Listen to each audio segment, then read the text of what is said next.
और इस वक्त आइए हम सीधे आपको लिए चलते हैं, क्योंकि दिल्ली यूनिवर्सिटी जो चुनाव इस वक्त चल रहे थे उसका रिजल्ट आया है, जिस पर एबीवीपी ने बाजी मारी है। इस वक्त तस्वीरें हम यहां पर आपको दिखा रहे हैं और साथ ही साथ अगर हम बात करें उपाध्यक्ष पद की तो उस पर एनएसयूआई ने जीत दर्ज की है। ये बड़ी खबर इस वक्त दिल्ली विश्वविद्यालय छात्र संघ का जो चुनाव हुआ है उस पर एबीवीपी ने अध्यक्ष पद पर, सचिव पद पर और संयुक्त सचिव पद पर जीत दर्ज की है। एबीवीपी के आर्यन मान डूसू के नए अध्यक्ष बने हैं और तस्वीरें इस वक्त हम आपको दिखा रहे हैं। साथ ही साथ एनएसयूआई के राहुल झांसला की अगर बात करें तो वो नए डूसू उपाध्यक्ष बने हैं।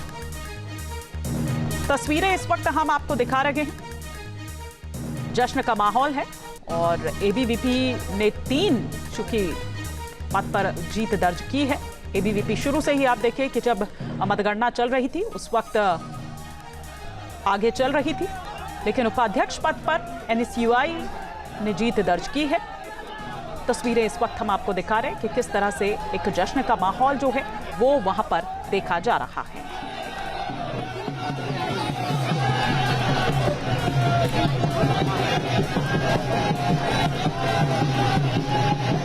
तो तस्वीरें हम इस वक्त आपको दिखा रहे हैं कि किस तरीके से डूसू का जो अध्यक्ष पद है उस पर एबीवीपी के जो आर्यन मान हैं उन्होंने कब्जा जमाया है, जबकि उपाध्यक्ष पद पर अगर हम बात करें तो उपाध्यक्ष पद पर एनएसयूआई का कब्जा हुआ है।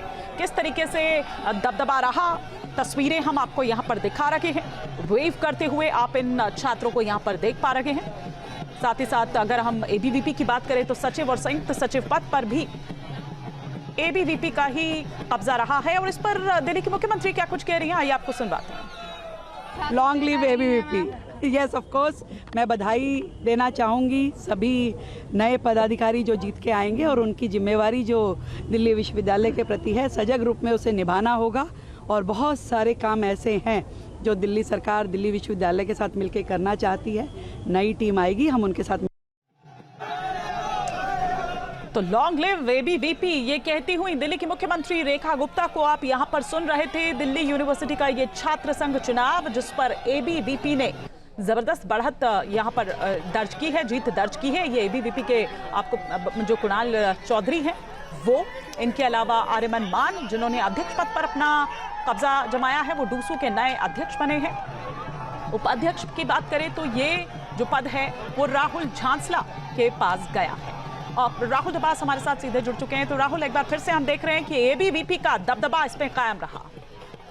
इस तौर से हालांकि जब हम कल मौजूद थे तब एबीवीपी ने ये सोचा था कि हमें पूरे के पूरे पैनल की विजेता मिलेगी, लेकिन एनएसयूआई वाइस प्रेसिडेंट के पद को निकालने में कामयाब रही है। लगभग 3.25 लाख के आसपास वोटर थे। जो वोटर टर्नआउट हुआ वो बताया जा रहा है कि लगभग 1.5 लाख से थोड़ा ज्यादा बताया जा रहा है।